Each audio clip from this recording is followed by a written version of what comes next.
I'm going to give you a quick crash course on prompt engineering. So in order to get really effective prompts, this is usually the structure that I follow. I'm going to move this so you can see the full thing. Role, overview of goal, step-by-step instructions, reiterate goal, additional context rules, format. So for example, let's say that I want to create a LinkedIn post. I would say act as a LinkedIn copywriter.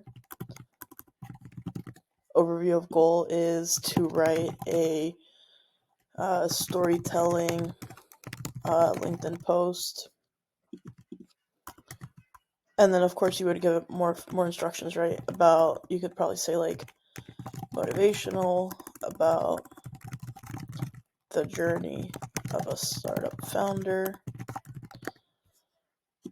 And then step-by-step instructions here, I would say like, start with a hook.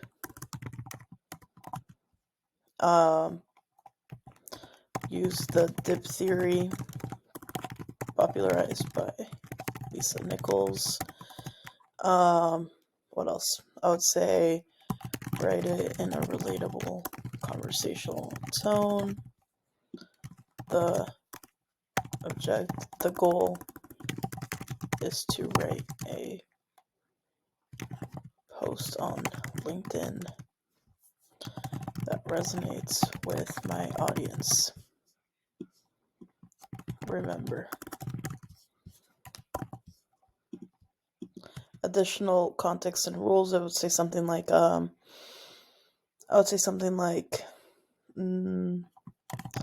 for context, I sell whatever you sell, right? You can say I sell marketing and consulting services to SaaS founders in the US. And then format, you would just say,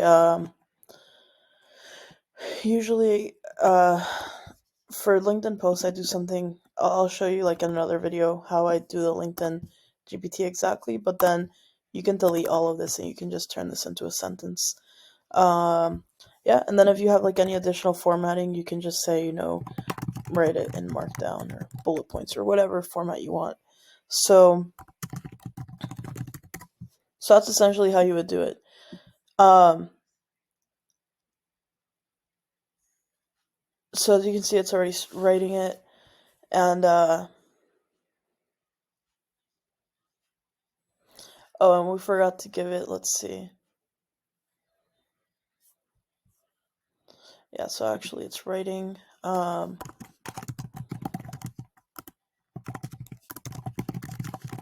then actually I need to fix this prompt. Write the storyline using the dip theory popularized by Lisa Nichols. Alright, that should give us something different. There we go.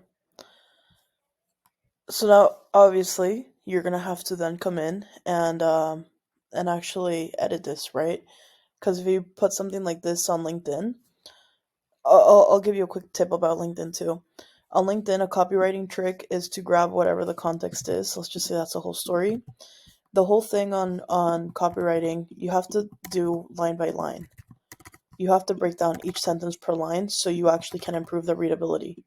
So ChatGPT won't always get this. So and this is where you have to come in. And then number 2, you ask ChatGPT to use a style of writing, but it's using the style of writing as part of the story.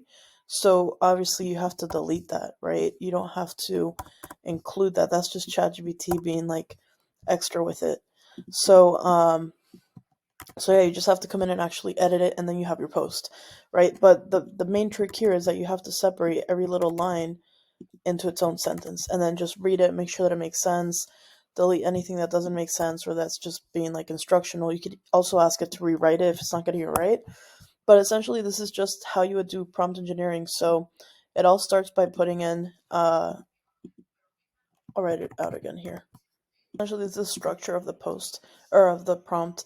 Depending on your prompt, sometimes you don't have to read the goal, but if you say something like, if you were to say something like, hey, let's create a social media strategy, and then prompt, so if you were to like actually prompt stack, which means you would start this thread, and now in this thread, I'm gonna like keep prompting it to get more and more information out, right? Like, for example, the next prompt could be create the audience persona using pain points, desires, etc., describing my ideal client based on my information above, and that would find this story appealing.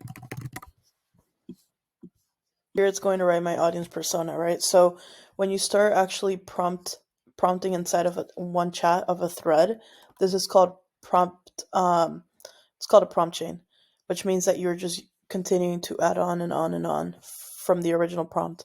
Now, this is why sometimes you won't use the reiterate goal. For example, like if you were to say overview of goal in this you know, act as a social media marketer, we're going to figure out the content strategy for my LinkedIn, Twitter, and YouTube. And then I would say reiterate instructions. And I would say we're going to find audience persona.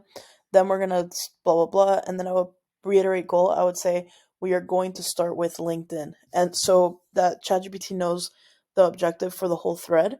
But then for the immediate prompt, the reiteration of the goal for the immediate prompt, it has an exact instruction that we're going to hone in on. So let me know if that makes sense. But essentially, this is like how you want to get in the habit of prompting. So you're not just writing like, write a 200-word essay. No, there's strategy to it. You have to actually give it a role, like act as a insert role, give it then an overview of the goal, step-by-step instructions of how you want it to actually take the output, or like create whatever the output is. And then you want to reiterate what is the actual emphasis for that specific prompt, then add additional context, rules, limitations, whatever, and then formatting if you want it in bullet points, if you want it in code, whatever the case is. So essentially, that is how you do prompt engineering. There's also this link that I'll link it in the description section below this video. But OpenAI recently released also their own guide on best practices for prompt engineering. So I'll link it below. It has a little bit more than just that. It also has, how to use the assistants, and how to use like its capabilities and stuff like that. So I'll link it below so you guys can do like deeper research. But in a nutshell, this is really like all you really need to keep in mind when it comes down to prompt engineering and just day-to-day usage of ChatGPT. So that's it for this video. I'll see you in the next one.